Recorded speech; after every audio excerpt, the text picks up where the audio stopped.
buenas noches, bienvenidos a Estado Nacional Prime este jueves 13 de noviembre, donde estaremos hablando de la cuenta regresiva de cara a las elecciones presidenciales y parlamentarias de este domingo, en un día donde además termina la propaganda y la franja electoral. Estaremos con los cierres de campaña, atentos a lo que ha pasado no solo acá en Santiago, sino que también en regiones.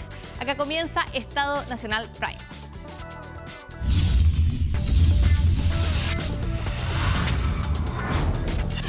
Estado Nacional.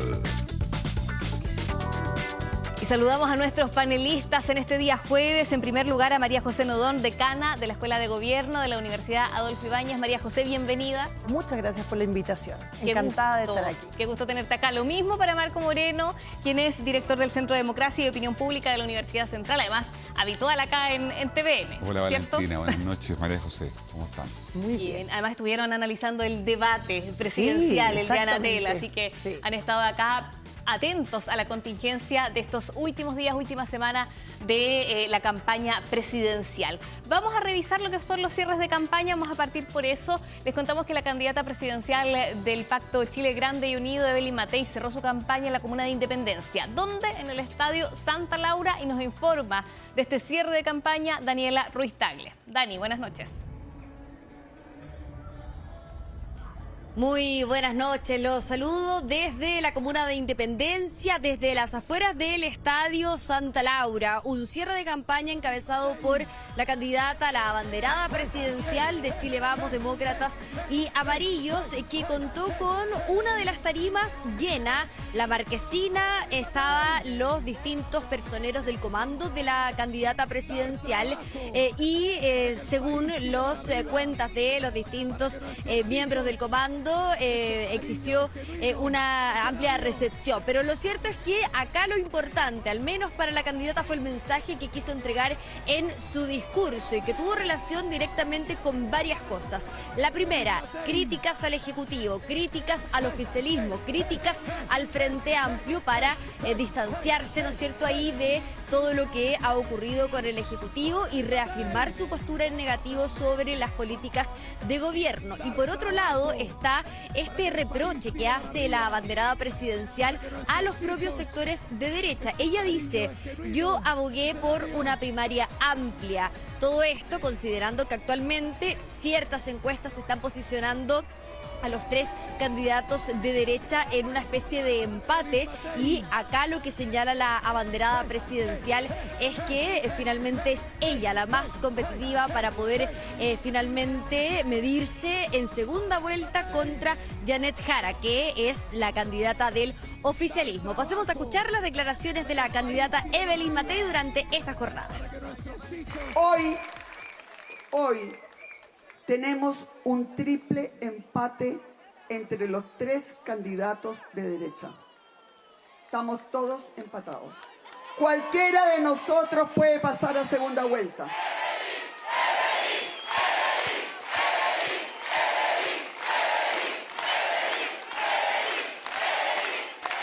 Es evidente, para cualquier persona sensata es evidente que la única que asegura el triunfo ante la candidata comunista continuadora de este gobierno soy yo.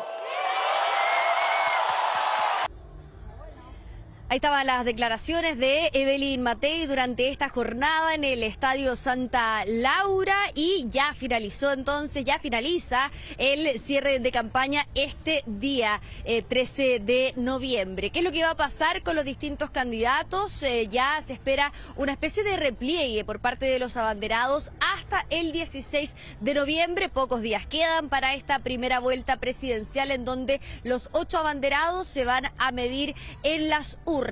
Otro detalle que mencionaba Evelyn Matei en su discurso es un recuerdo al piñerismo, ¿no es cierto? Ella señalaba que tuvo el honor de trabajar en el gobierno del fallecido expresidente Sebastián Piñera, haciendo ahí alusión a su rol como exministra del Trabajo. Esto es parte entonces de lo que fue esta puesta en escena de Evelyn Matei, la última de lo que fue su campaña, que fue una de las que primero partió esta campaña presidencial y que finaliza el día de hoy. Ya entonces cuenta regresiva para la primera vuelta presidencial, y desde el comando de la candidata presidencial señalan en la interna que nada está ganado todavía, que todavía el escenario es muy incierto y por tanto por eso es tan importante lo que va a pasar el domingo de cara a lo que ocurra en la segunda vuelta, y ahí cómo se van a reconfigurar las fuerzas posiblemente, si es que no es Evelyn Matei quien sea la carta de derecha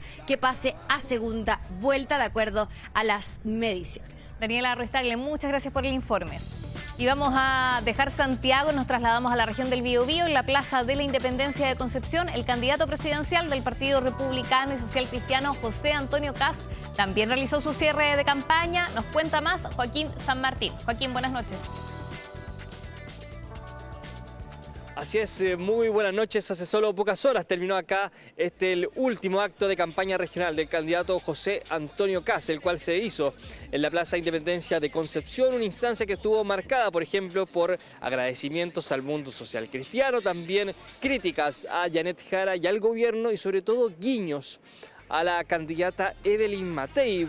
Partamos por el inicio, lo que fue este acto, donde estuvo acompañado, por ejemplo, por algunos candidatos, tanto de su colectividad como los socialcristianos, el edil comunal, y sobre todo donde llamó la atención lo que tiene que ver con estos cristales blindados. Los vimos la semana pasada en Viña del Mar y nuevamente se repitieron en este acto. Algo que se ha comentado es parte de una recomendación de su equipo y no una, en este caso, recomendación de Carabineros, en un discurso que estuvo aproximadamente, duró cerca de 30 minutos, donde, lo decíamos, se comprometió, por ejemplo, a lo que es este gobierno de emergencia, crecimiento económico, seguridad, pero sobre todo con estas críticas a Janet Jara y al gobierno. Jara es Boric y Boric es Jara, parte de las palabras que dejó, y sobre todo estos mensajes que iban directo hacia la unidad del sector, sobre todo a la candidata Janet Jara. Espero que otros candidatos reflexionen y no duden ni un minuto dónde deben estar en la unidad. Fueron parte de las palabras, en este caso, del candidato republicano y social cristiano José Antonio Kast. Tenemos parte de esas declaraciones que pasamos a escuchar. Es increíble verlos aquí a través de este vidrio que ha generado tanta polémica. Pero déjenme decirles que lamentablemente en algunas ocasiones hay que tomar medidas que no quisiéramos tomar. Y aquí ustedes lo han vivido lo que es el terrorismo, han vivido la opresión de esa izquierda ideológica. Ahí teníamos entonces sus palabras. Hubieron compromisos regionales, por ejemplo, si es que él llega al Palacio de la Moneda, estará acá en la región del Biobío el próximo 27 de abril para conmemorar un año más del lamentable asesinato de los 13 carabineros en la comuna de Cañete. Abanderado que ahora se prepara para volver a Santiago y estar presente el próximo domingo en lo que será esta elección presidencial. Recordemos que él vota en la comuna de Paine y también donde está expectante qué va a pasar ese día en particular. Recordemos que son 3 abanderados de oposición que están luchando, que se ha estrechado el margen en los últimos sondeos que vimos. Está en veda esto, pero se ha estrechado en este caso estas cifras y es parte también de la incógnita que se va a resolver este próximo domingo. Gracias, Joaquín. Buenas noches. Y de la región del Biobío nos vamos a la región de Valparaíso porque la candidata presidencial de Unidad por Chile, Janet Jara, cerró su campaña en la Plaza Sotomayor en Valparaíso. Ignacia Jiménez estuvo ahí y nos cuenta más. Ignacia.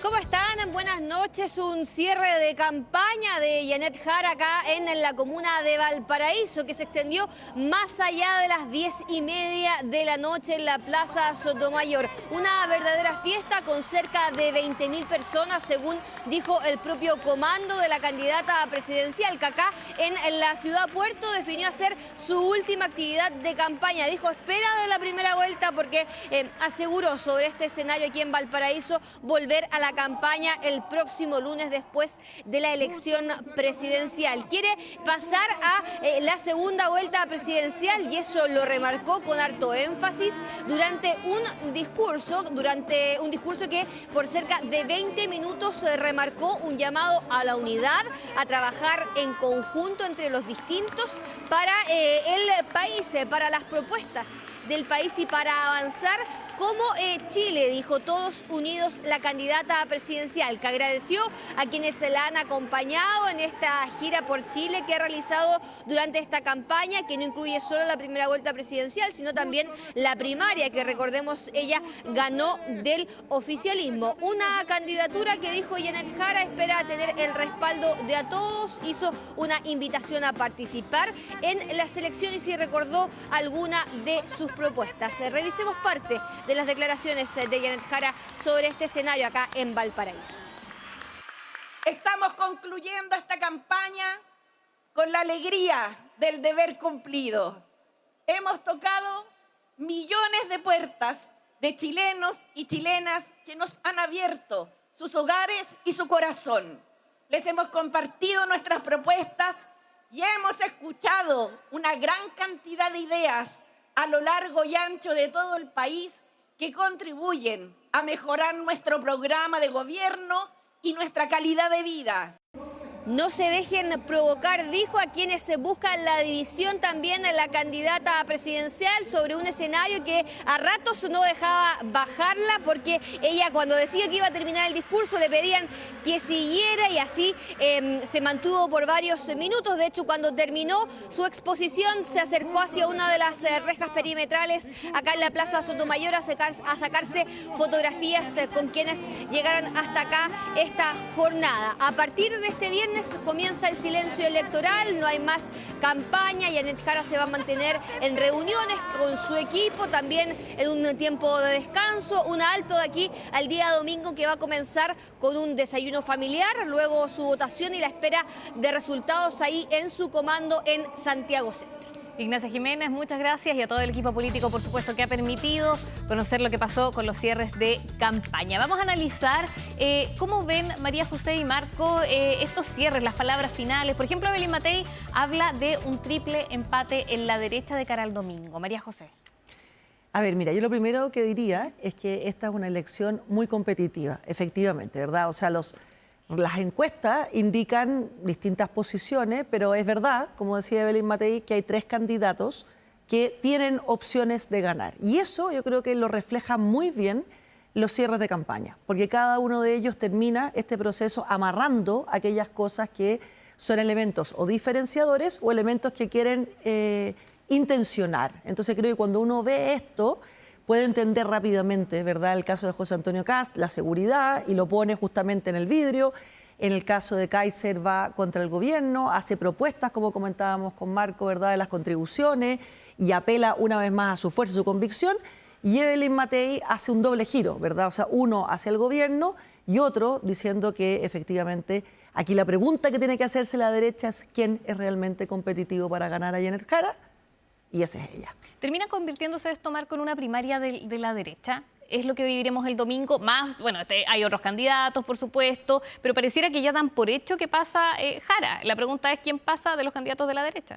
Sí, finalmente aquí hay responsables, especialmente quienes no quisieron competir en una primaria, ¿no?, que hubiera sido lo razonable que uno hubiese esperado para que no llegáramos a esta situación en que lo que vamos a ver la noche del 16 de noviembre, además de que probablemente, ¿no es cierto?, en el balotaje esté la candidata al oficialismo, sea cómo se resuelve la primaria en los partidos de la oposición, tal como lo decía Evelyn Matei, ¿no? Creo que estos últimos intentos de los cierres de campaña, a falta de encuestas, ¿no?, porque recordemos que la encuestitis en Chile es muy poderosa, y a falta de eso, entonces, de alguna manera los cierres de campaña suplen esa falta, ¿no es cierto?, de la cuña, la falta de un elemento para poder generar conversación política. Especialmente, yo te diría, Valentina, lo que es el efecto recordación, ¿no?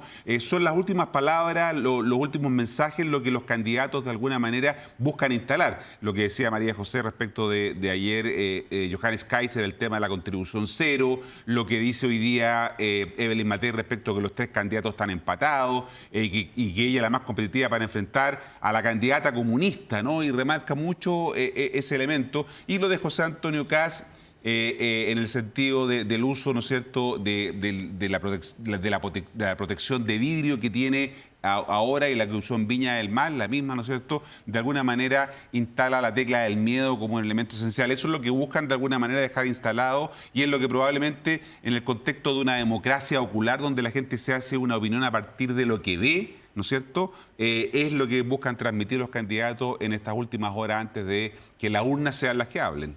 Bien, María José, Marco, los invito a tomar contacto con Pamela Figueroa, presidenta del Consejo Directivo del CERVEL. Ya la tenemos en pantalla para que entre todos tengamos una conversación, porque estas elecciones, lo que pasa el domingo, es bien inédito, Pamela, porque tenemos elección con voto obligatorio para presidente y elección parlamentaria, y eso ha representado un esfuerzo importante por parte del Servicio Electoral. Si nos puede contar cómo se ha preparado el CERVEL y qué desafíos implica la elección de este domingo. ¿Se espera que sea de muchas filas, por ejemplo, quizás con mucho tiempo de espera? ¿Cómo está? Buenas noches.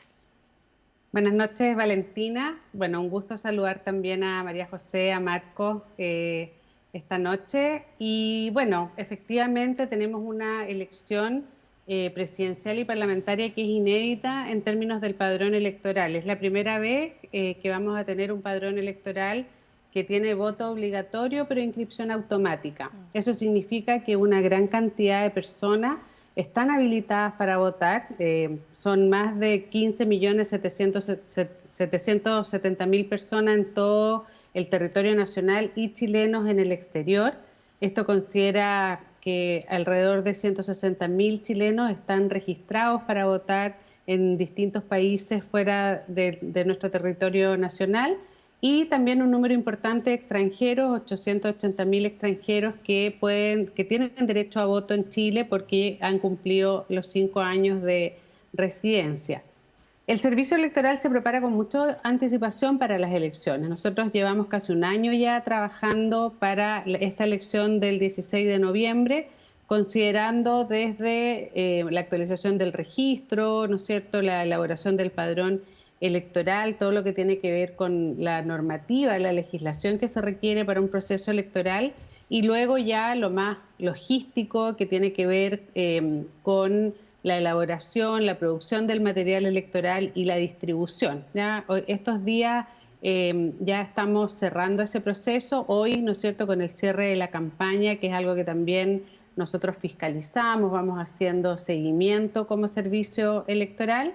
Estamos ya a punto de comenzar el periodo de votación propiamente tal, con la constitución de las mesas el día sábado y la instalación y el proceso electoral propiamente tal el día domingo.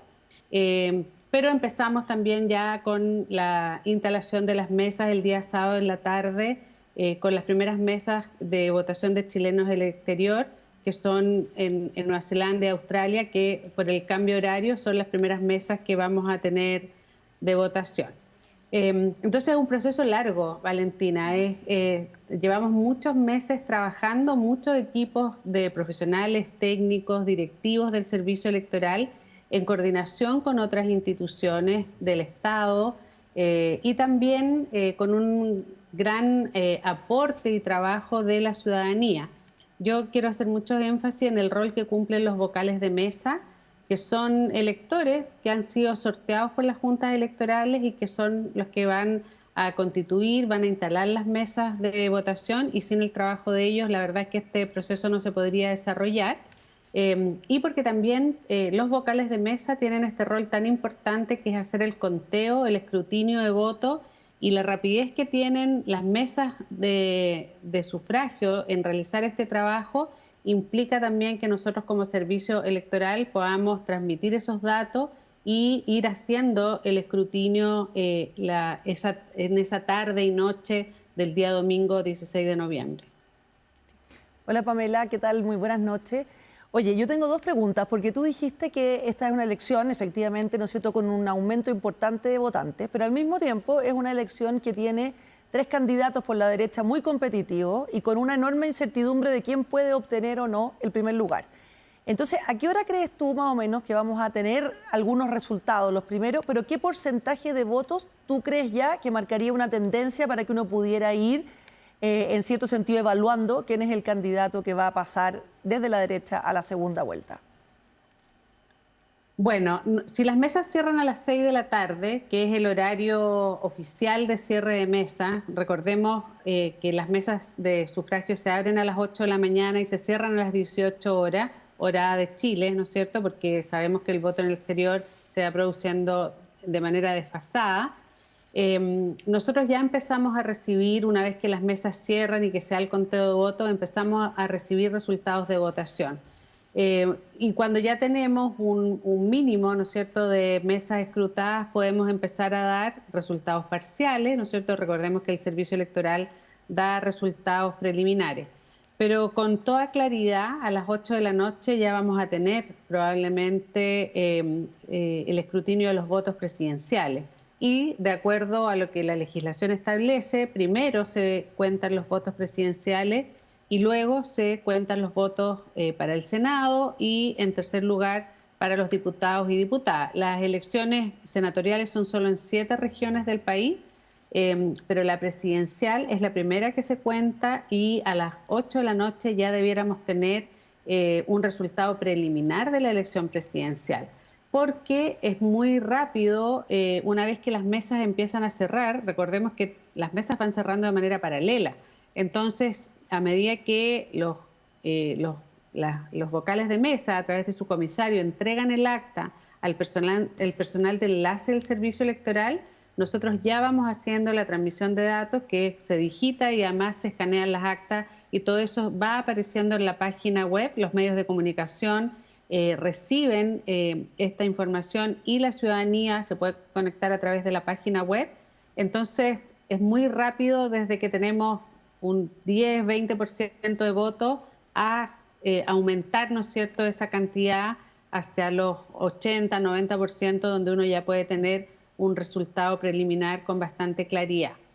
Las tendencias de votación en general, y bueno, eso se lo dejo más a ustedes que son los analistas, en qué momento, en qué cantidad de votos ya se puede marcar una tendencia, pero tenemos 8 candidaturas a la elección presidencial, entonces creo que se va a requerir, ¿no es cierto?, hacer esa evaluación por parte de los analistas cuando ya puede definirse una tendencia de resultados. Sí, hola Pamela, buenas noches. En un contexto de crisis y de confianza de las instituciones, probablemente el CERVEL sea la única institución en Chile que sigue incólume, ¿no es cierto? No hay un cuestionamiento. Ya sabemos que los partidos políticos, el Congreso, ahora último el Poder Judicial, han sido objeto de un fuerte descrédito que ha generado desconfianza por parte de los ciudadanos. En otras oportunidades habíamos escuchado alguna sombra de dudas, ¿no es cierto?, respecto de lo que puede ser el CERVEL. Incluso un asesor cercano a uno de los candidatos planteó en una columna hace un tiempo atrás que no iban a robar la elección, dijo de manera muy categórica. Entonces, ¿cómo ves tú el tema de la legitimidad que hoy día tiene el servicio electoral, en donde como muy temprano, como tú lo señalabas recién, a eso de las 8 de la noche podríamos tener ya los primeros resultados que podrían empezar a marcar una tendencia? Pero ¿cuál es la opinión que tú puedes tener respecto de esta confianza institucional que hay en una institución respecto de la cual los chilenos y chilenas tenemos mucha confianza? Sí, Marco, creo que ese es un tema muy importante de analizar, porque el servicio electoral, como tú señalabas, es una institución que tiene una alta confianza ciudadana. En la mayoría de los estudios que se han hecho durante los últimos años, se muestra que el servicio electoral es de las instituciones que mayor confianza ciudadana presenta. Y al mismo tiempo también somos una institución que a nivel internacional es muy reconocida. Nosotros somos de los países que lidera el ranking de integridad electoral y eso está dado por nuestra normativa, por la regulación de los procesos electorales y también por cómo esto se implementa, ¿ya? Con altos niveles de integridad, transparencia, participación de distintas instancias. Sin embargo, existe una tendencia a nivel mundial de cuestionamiento de los órganos y los procesos electorales que ha acompañado, ¿no es cierto?, a estas tendencias de regresión democrática, ¿ya? Donde distintos actores dentro de los sistemas políticos que no tienen una alta valoración de la democracia también tienden a cuestionar los procesos electorales y los órganos electorales, y eso lo hemos visto en varios países de nuestra región, incluso en aquellos países con democracias más consolidadas. En el caso de Chile, eso no ha sido hasta ahora de esa manera, ¿ya? Han habido algunas cosas muy puntuales o sistemas contaminados de información con algunas noticias falsas o noticias sesgadas con respecto al proceso electoral. Pero yo creo que hay algunos factores en el caso de Chile que explican la alta confianza. Primero, que tenemos una organización electoral donde existe el servicio electoral, pero también el Tribunal Calificador de Elecciones, ¿no es cierto? Hay un órgano autónomo constitucional que es el servicio electoral, que es un órgano técnico que gestiona los procesos electorales, pero también hay una instancia para reclamar las decisiones del servicio electoral en algunos aspectos, como es el Tribunal Calificador de Elecciones. Entonces creo que ese sistema es muy beneficioso para generar confianza en la ciudadanía, pero también en los actores políticos que son principales, ¿no es cierto?, en el proceso electoral. ¿Pamela? El segundo, sí. Sí, Pamela, perdón, te interrumpí, no, pero continúa ahí con la idea para pasar Sí. a otro tema, sí. Eso, lo segundo que quería decir es que el Servicio Electoral es una institución con mucha trayectoria. Este año estamos cumpliendo 100 años. Somos de los órganos electorales que tienen una más larga trayectoria a nivel regional. Y el tercero es que en el proceso electoral, si bien el CERVEL cumple un rol muy relevante, nosotros nos coordinamos con muchas instituciones y con muchos actores, instituciones estatales, de gobierno, con la sociedad civil, con los partidos políticos, con los medios de comunicación, y el diseño institucional de nuestro proceso electoral incorpora a estos distintos actores en todas las fases del proceso. Yo creo que eso es clave. O sea, la transparencia y la inclusión en el proceso es clave para que, como yo siempre digo, en la noche de la elección celebren los que ganan, pero también los que pierden reconocen el resultado del proceso. Y yo creo que eso es clave en la cultura democrática y es algo que tenemos que valorar mucho como país. Sí, es algo que pasa en Chile, que se valora, ¿cierto?, que es distintivo. Pamela, te quería preguntar acerca del domingo algunos puntos. Por ejemplo, ¿cuántas personas votarán por mesa debido a lo que estábamos hablando también al comienzo de esta entrevista, al padrón electoral que es muy grande en estas elecciones? Y pensando en las personas por mesa, ¿cuánto tiempo calculan que una persona se puede demorar en votar? Por ejemplo, ¿quién recibe las 3 papeletas en las regiones donde hay elección de senador también? Sí, en Chile la legislación define que son 400 electores por mesa. Todas las mesas tienen 400 electores y así se distribuye las mesas, los locales de votación, y por eso, ¿no es cierto?, también en la georreferenciación de los locales de votación de acuerdo al domicilio electoral, las personas quedan cerca de su domicilio electoral y en general quedan en las mismas mesas con las personas con las que viven, ¿no es cierto?, con sus familiares, sus vecinos, etcétera. Entonces, eso está establecido por ley. Nosotros como Servicio Electoral hemos propuesto para el futuro, con esto del voto obligatorio, que se legisle para poder flexibilizar el número de electores por mesa cuando hay votaciones múltiples, como la que estamos teniendo ahora.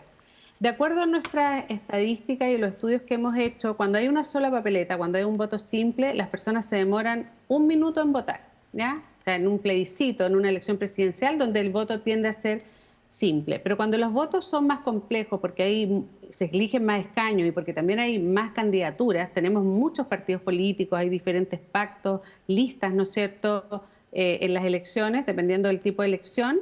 En una votación con 3 papeletas, las personas podrían llegar a demorar 4 minutos, ¿ya?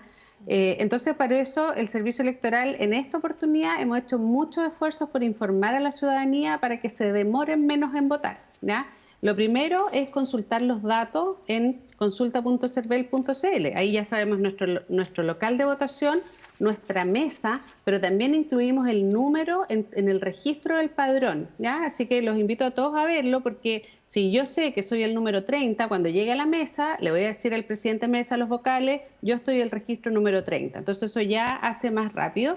Y también incorporamos en la consulta de datos el facsímil del voto presidencial y del voto de senadores y diputados donde corresponde, y de la Cámara de Diputados, donde las personas también pueden ver quiénes son los candidatos y candidatas y en qué lugar de la papeleta se encuentran. Entonces, si las personas ya toman su decisión por quién van a votar, es más rápido cuando ya conocen el voto y no tienen que comenzar a buscar dentro de la Cámara Secreta la ubicación de los candidatos y candidatas.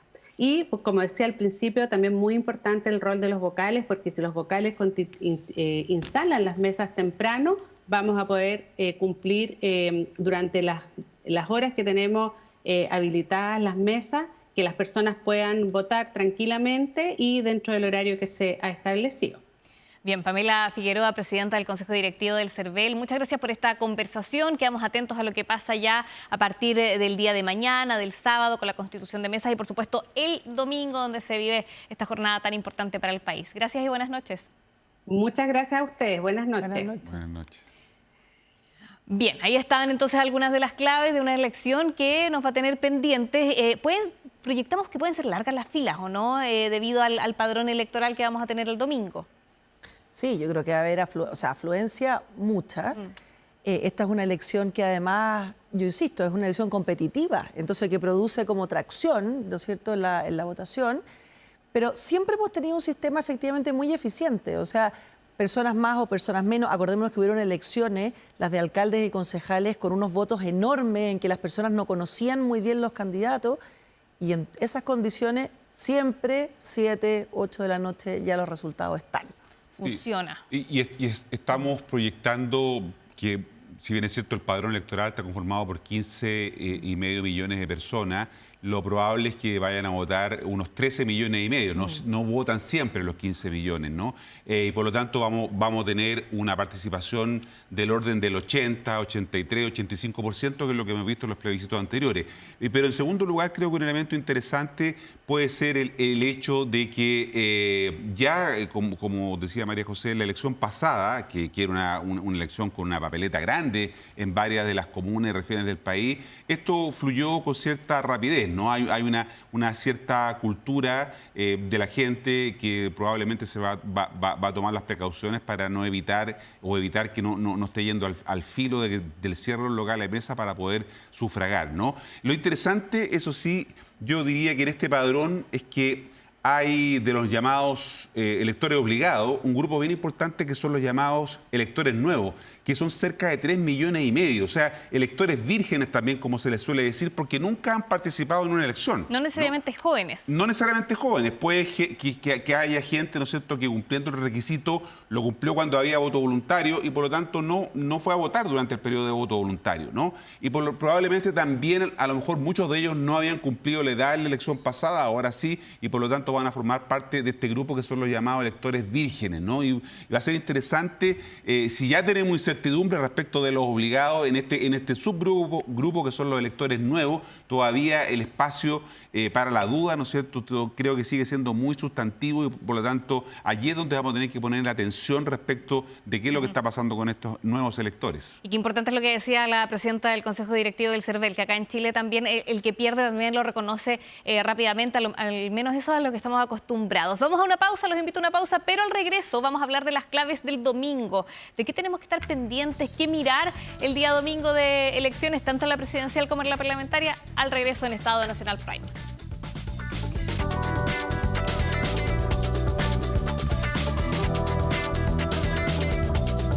Tener el control total de tu empresa desde cualquier parte y en línea, Kame ERP es para ti. Facturación electrónica, integración con bancos, flujo de caja, remuneraciones, todo en un solo lugar y mucho más.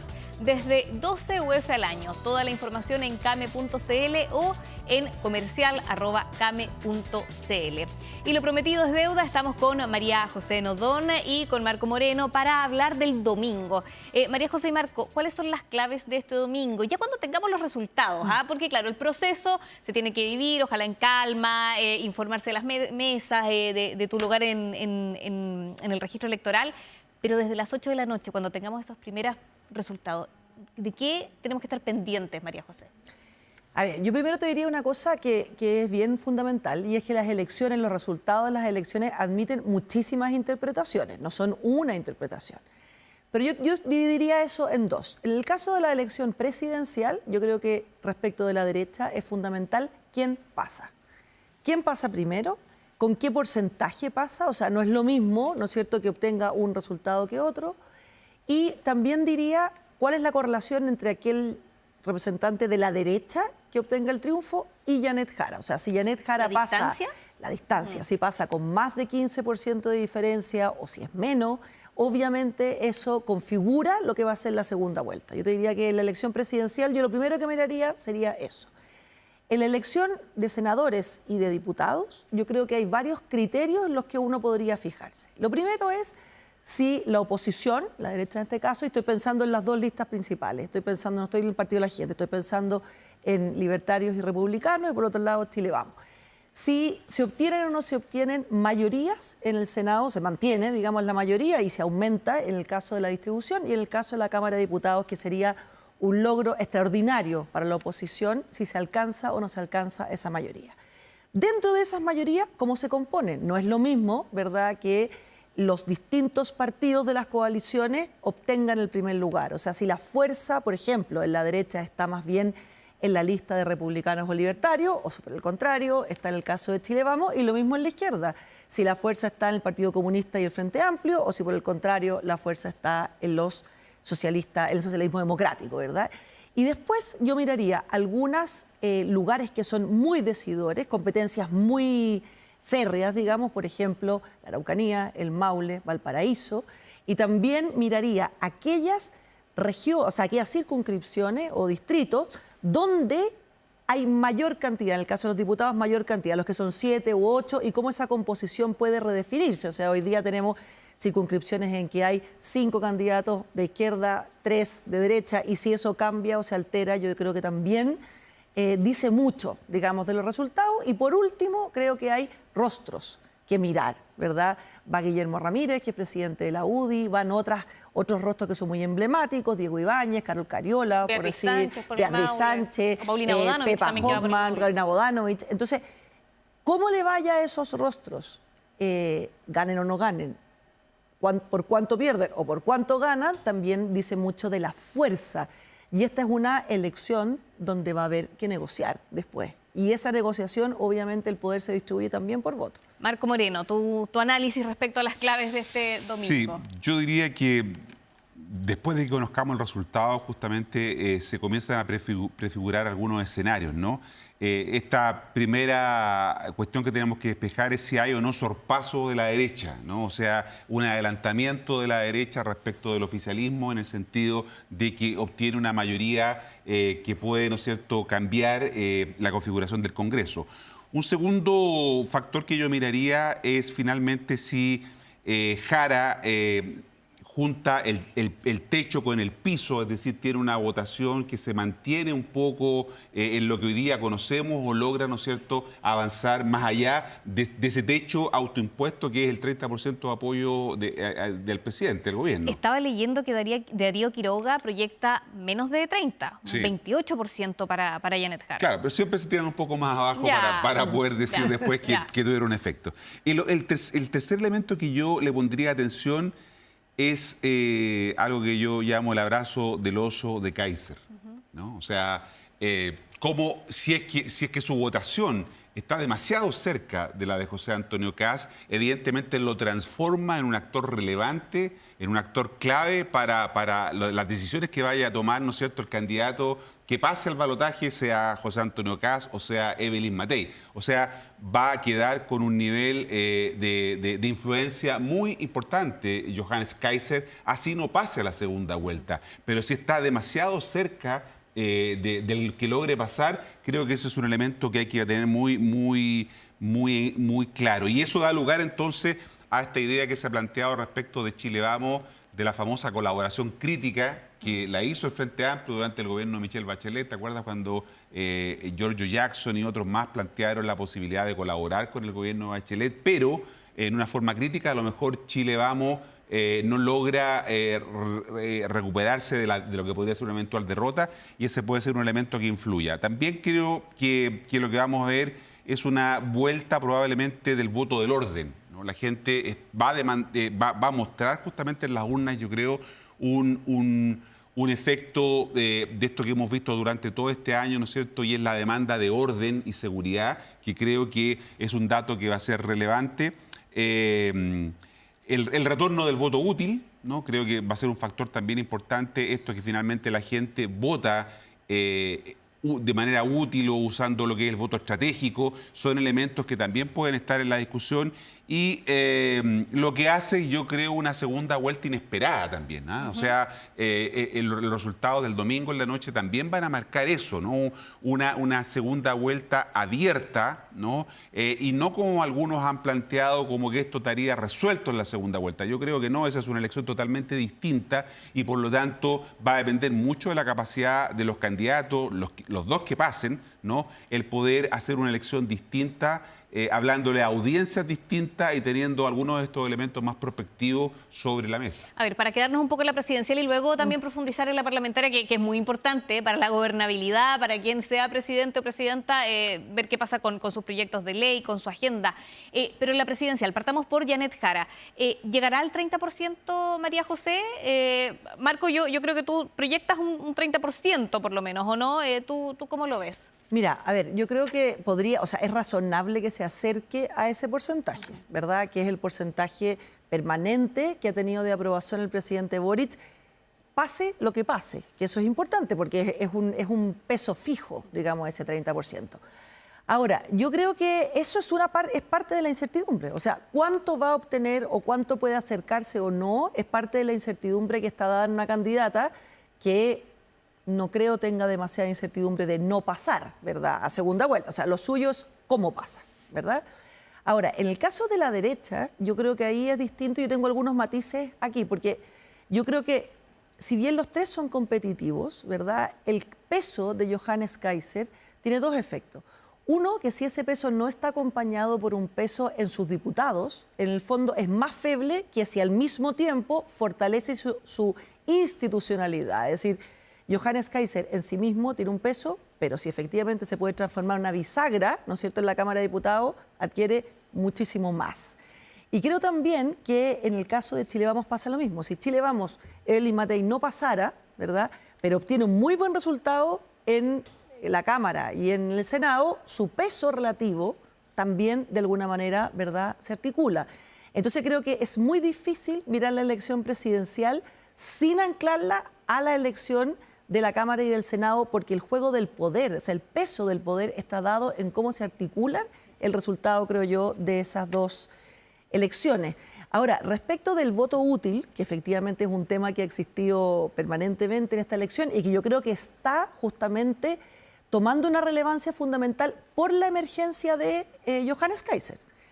Si el voto útil, ¿no es cierto?, está activado o no está activado, es algo que no podemos nunca comprobar, pero sí va a servir para interpretar los resultados. Es decir, el que pierda probablemente dirá que parte de sus propios votos se movieron, digamos, en torno a una estrategia electoral.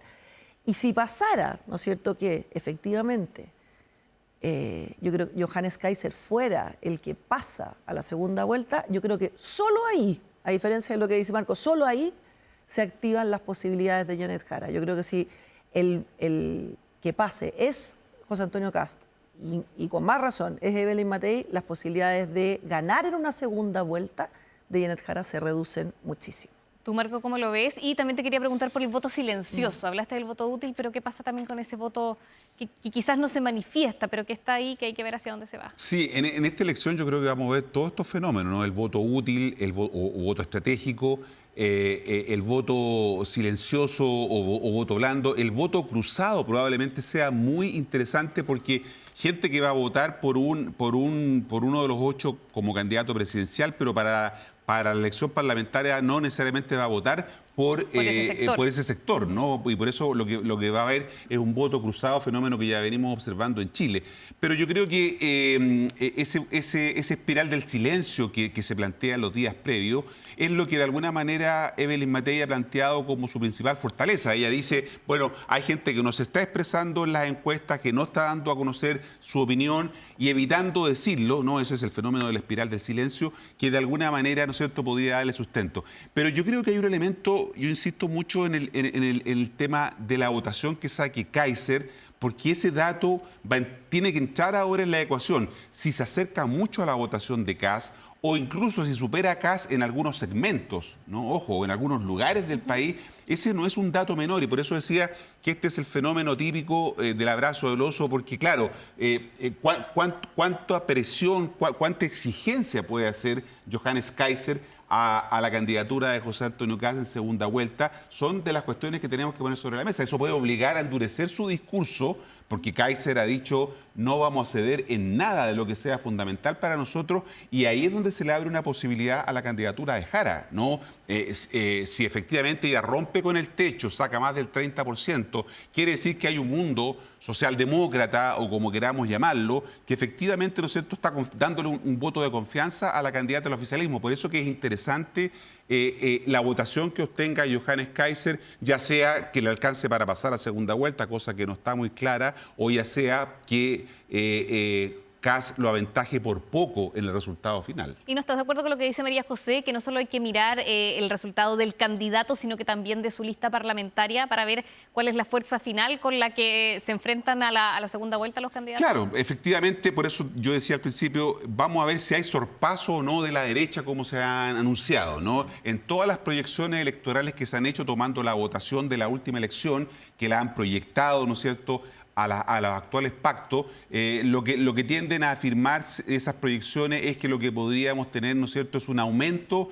del número de parlamentarios de las dos derechas, ¿no? Unidos Chile Vamos con Social Cristiano Republicano más los libertarios podrían llegar a un número de escaños que lo mueven entre 75 y 78, 80, dicen algunos, ¿no es cierto? Lo que le podría dar a la oposición hoy día, ¿no es cierto?, un control importante, más no absoluto, ¿no es cierto?, de la Cámara de Diputados. Y lo mismo podría ocurrir en el Senado. Por lo tanto, para la segunda vuelta, ese puede ser también un factor bien importante, lo que hagan los parlamentarios, pero va a depender mucho de una negociación.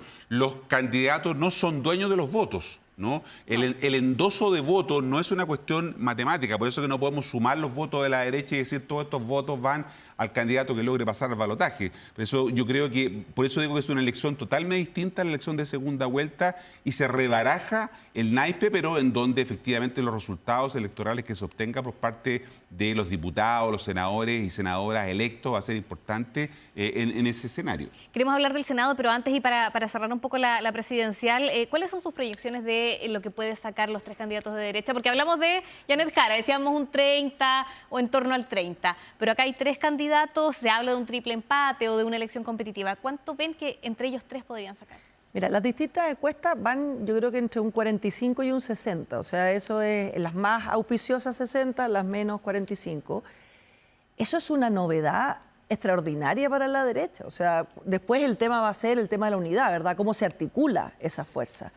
Pero evidentemente es una elección que está marcadísima hacia la derecha y donde además las demandas ciudadanas, como decías tú, ¿verdad?, de orden, de autoridad, de crecimiento, de seguridad, de control de la frontera, son, digamos, temas que han sido natural y históricamente propios de la derecha. Hoy día la izquierda los ha tomado, y si uno mira el último debate presidencial, por ejemplo, todos los candidatos, salvo algunas excepciones, pero de candidatos que tienen muy poca representación en términos de voto, abordan, ¿no es cierto?, estas necesidades, pero esas son realmente temas que tradicionalmente han sido de la derecha. Entonces, esta es una elección muy auspiciosa, diría yo, para la derecha. Vamos a ver cuánto de esa posibilidad efectivamente se concreta, pero si lo vemos así teóricamente, sí, es una elección con ese fuerza, resultado sí. a mí me parece bastante contraintuitivo respecto de lo que venimos diciendo, que Chile es un país moderado, porque si se da un resultado así, como que Janet Jara saca el 30%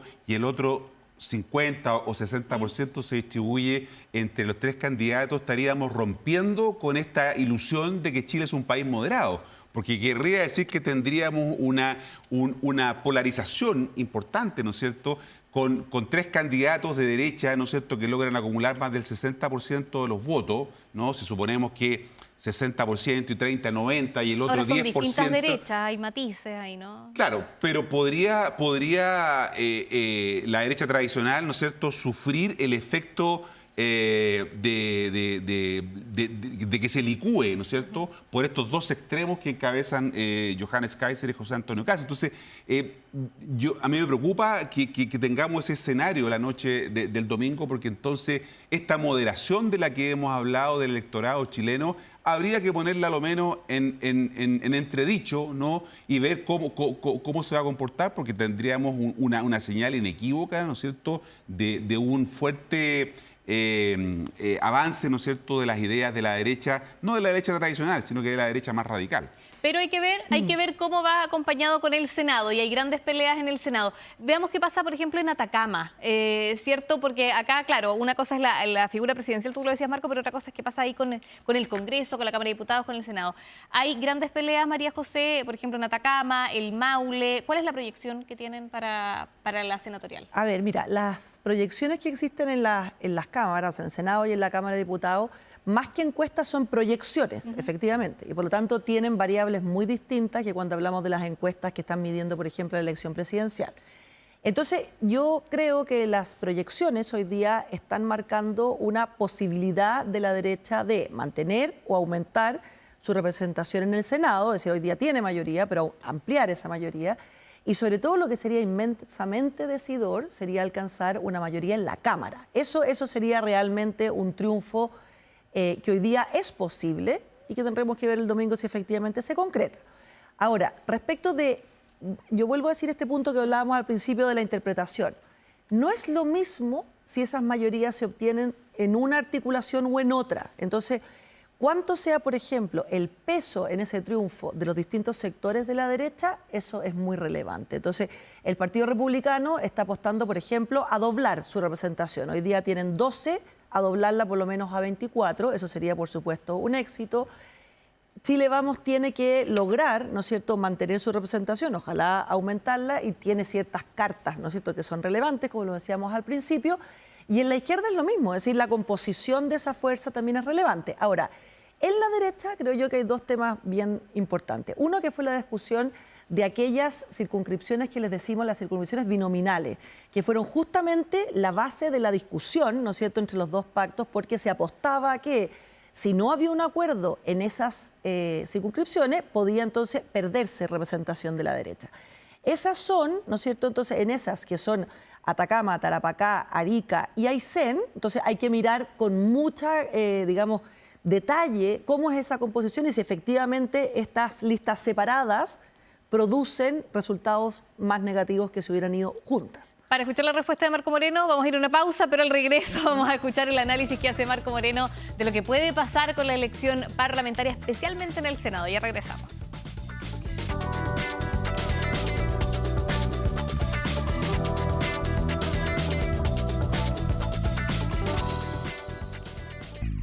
Estado Nacional y nos quedaba pendiente la respuesta de Marco Moreno. Estamos analizando lo que puede pasar el domingo de cara a las elecciones parlamentarias, especialmente en el Senado, Marco. Sí, interesante la elección del Senado. Son 23 los senadores que se eligen. No en todas las regiones va a tener que votar por un candidato al Senado. Solamente hay 7 regiones que son las que van a elegir senadores, para que la gente sepa, por ejemplo, que en la región metropolitana o en Concepción no hay elección senatorial. Pero es bien interesante, creo yo, porque en estas parlamentarias los incumbentes, o sea, candidatos que van a la reelección, senadores que tenían un alto capital político, están exponiéndose, ¿no es cierto? Lo que pasa, por ejemplo, en Arica, Parinacota, donde el senador José Durana, ¿no?, actual senador de la oposición, está siendo amenazado muy fuertemente, ¿no es cierto?, por el diputado Lee, que hoy día va ¿no es cierto?, compitiendo en otro pacto. Y Vlado Mirosevic